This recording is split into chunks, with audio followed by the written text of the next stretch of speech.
Okay, so what project have you got for me today? Trebuchet. Trebuchet, okay. What is a trebuchet? It's a big, long arm attached to a counterweight and a sling, and it has a frame on it. So when and you pull it back so that the counterweight's at the top, the sling's at the bottom over here, and then you let go and you let the counterweight fall. And because of the leverage, since this arm is shorter than this arm, it should. So you've got mechanical advantage. Mm-hmm. So it is a medieval siege weapon, which is why we don't have many castles that are intact, because they all got flattened by trebuchets. Okay, so it's a kind of cross between a catapult and a sling.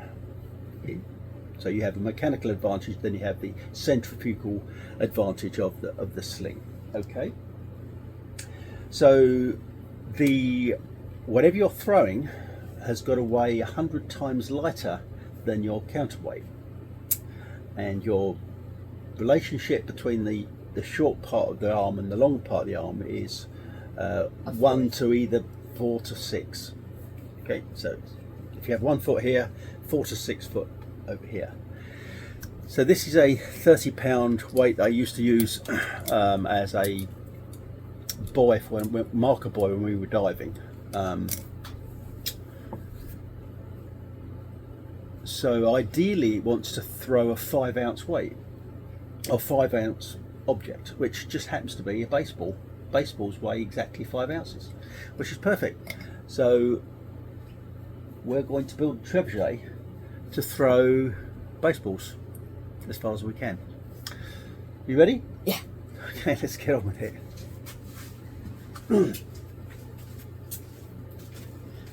This is gonna be so fun.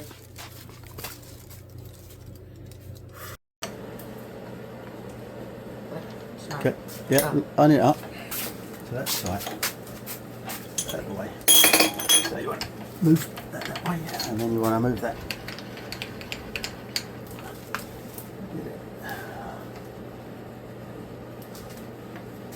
That there, is it? I can't see. What you got? Maybe a bit farther this way. Just a bit. Slightly. Let's just touch it down.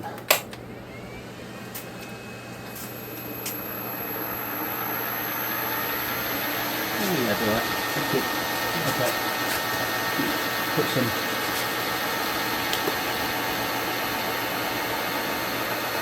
Okay. Put a spot drill in there.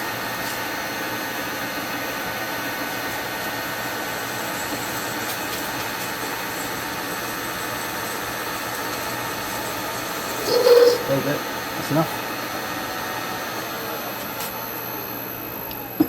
So we are. If we just had this running on a bolt, it's going to flop all over the place. So what we ideally want to do is drill this out,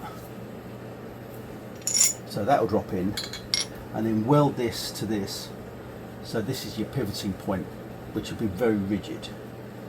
Okay, so we've got to drill a 3/4 hole right the way through.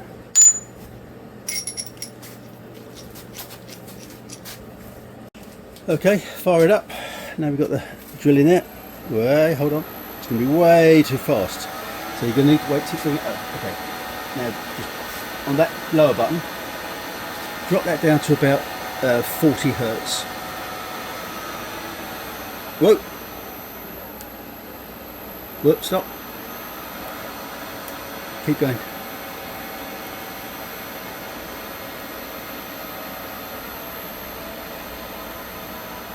Keep going.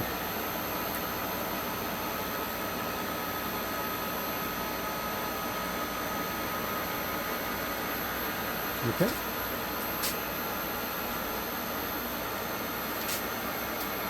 That should do it. There.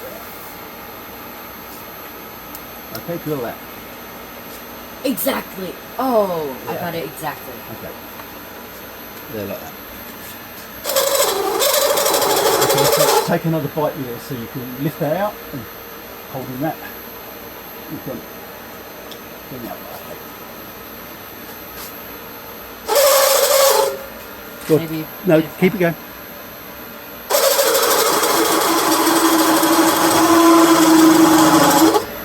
No, keep going. Keep going. All and keep going.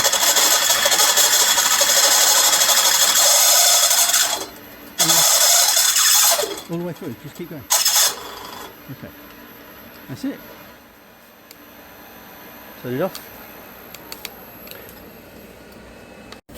Okay. When you're ready.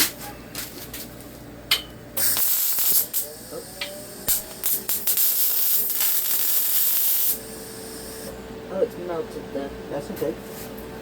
And then come down the front edge.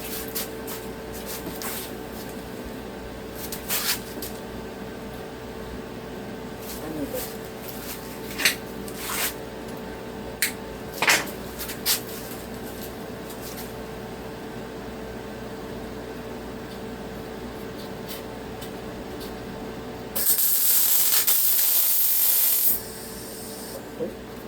How's that look?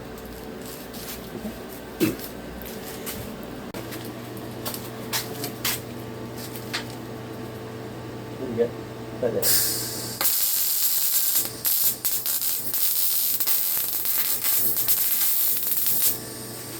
And down the front.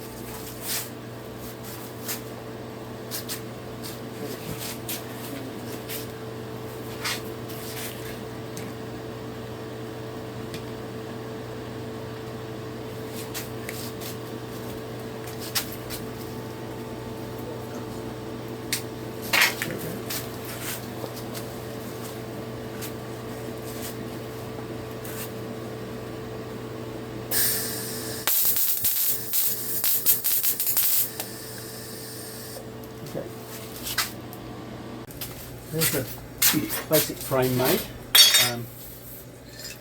Now we're going to weld these on either side to drop the uprights in, and then we can bolt the uprights on afterwards.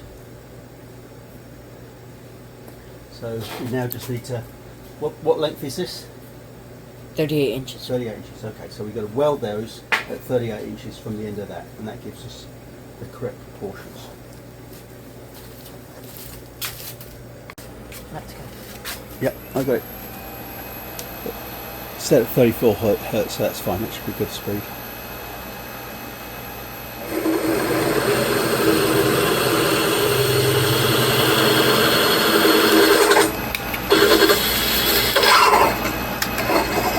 Okay, well done.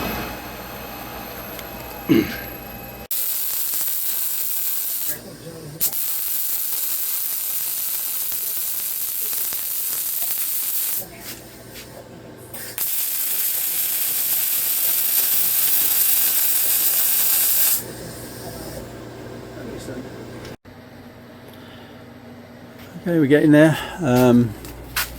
There's the release pin, of which the angle will have to be set once we try it out a few times.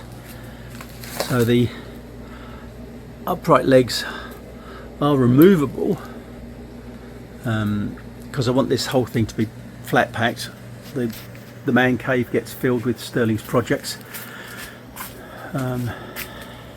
Counterweight, we've got to put the base in with the guidance chute and the ropes and everything, so very close, as you see. Operates pretty smoothly with the tube welded to the rod that rotates.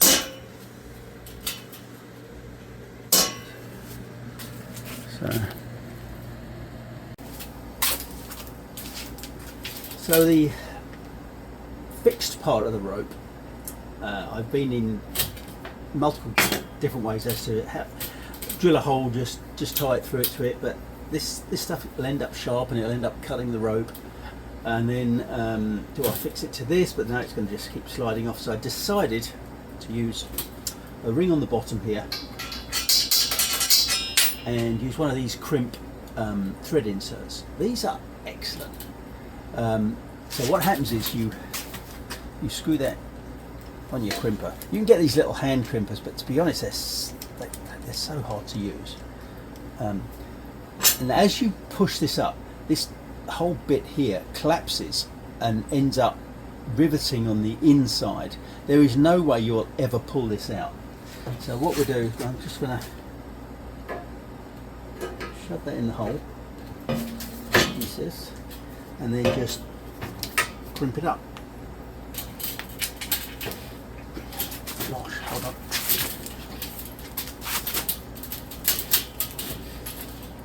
Like that. Okay. And then unscrew it. Oh, that's really good. Look at this. There you go.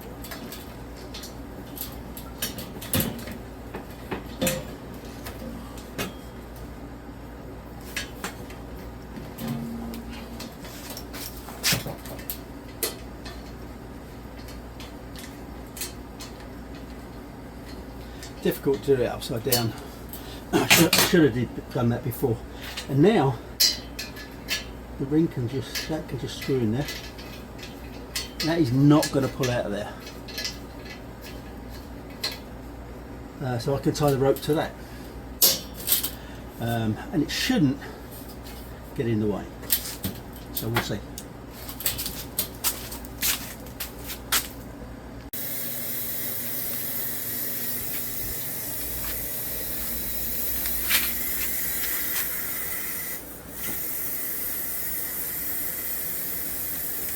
Is this to waft the paint around rather than use normal painting strokes? Like this? You can't talk to me.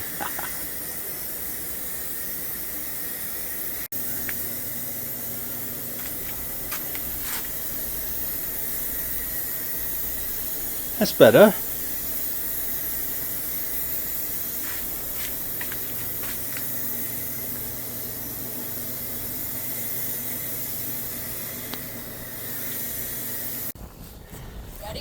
Okay, Sterling, take it up.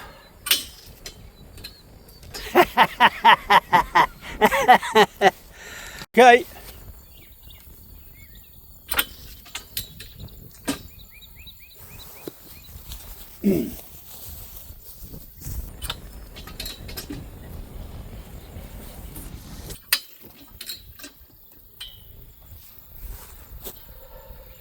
Two, one.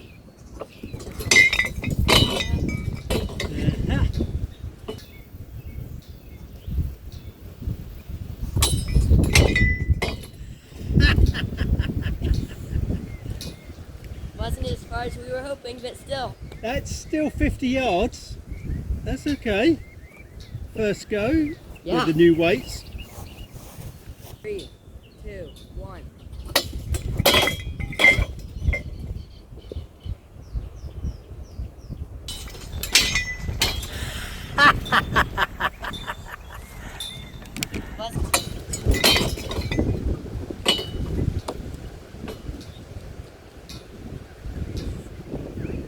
Perfect.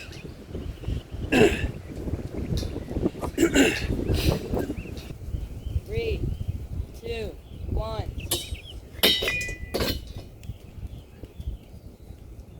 That one was the best yet. That one was a nice height and a bit more distance.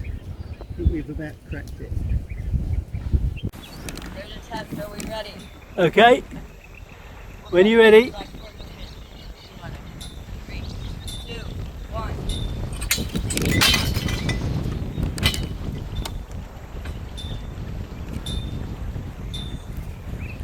Perfect.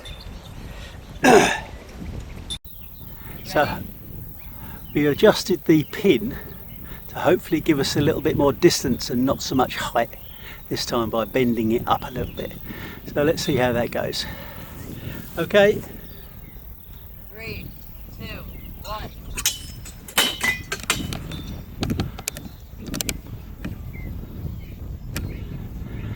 Definitely released it later. A lot less height, but actually didn't travel any further. So I think we'll bend it back a bit.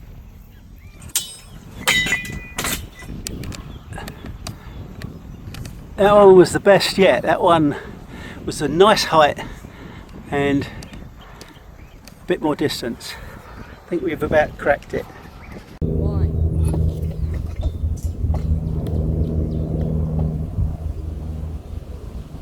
That was pretty good. One, go. Oh my. That's the best one yet. That is definitely the best one yet.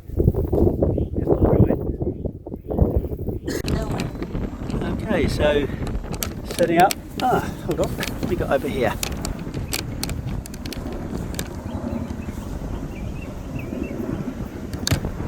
Where is he? Let's see. Hey, Chinook. Just come to look at our military siege weapon. Okay, let's get back to this. Okay, well that was fun. Very. What did we learn? Well, we learned, firstly, that we had to take the weight of the arm into the calculation of the weight of the counterbalance. So what you're saying is that the counterbalance has got to overtake the weight of the arm before you start taking into account the weight of the projectile. Mm-hmm. So our weight was too light. Yeah, it was too light. Okay. But fortunately we found some old metal and strapped it to it. But what we can do is we can weigh all of that and come up with the right weight and then make a bigger weight in lead. Okay, what else did we learn? Well, we learned that the cup that has to be loose enough so that it doesn't just go all the way around and come out when it's back at the start. Okay, so it's the cup's got to be open enough so that at the point that the rope comes off the pin, it releases the ball. Yeah. And what was the other thing then? Well, the Having last too problem loose? was having the pin, because we had to have it. We got it right at first, but we needed to have it so that it released right as it was at, like, right here. 45 degrees. Yeah. Okay.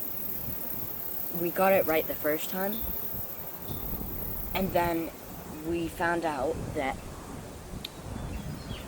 going lower doesn't mean it goes farther. Yeah.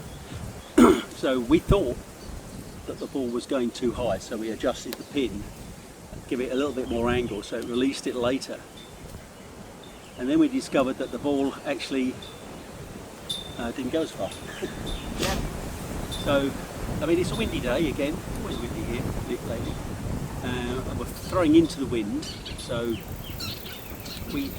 it was going about 50 yards. So 50 yards is pretty good With this wind resistance. with this wind and everything, and it's only a baseball. So, project success or not? I think it turned out good. First try. Yeah. Really good. A lot of maths involved.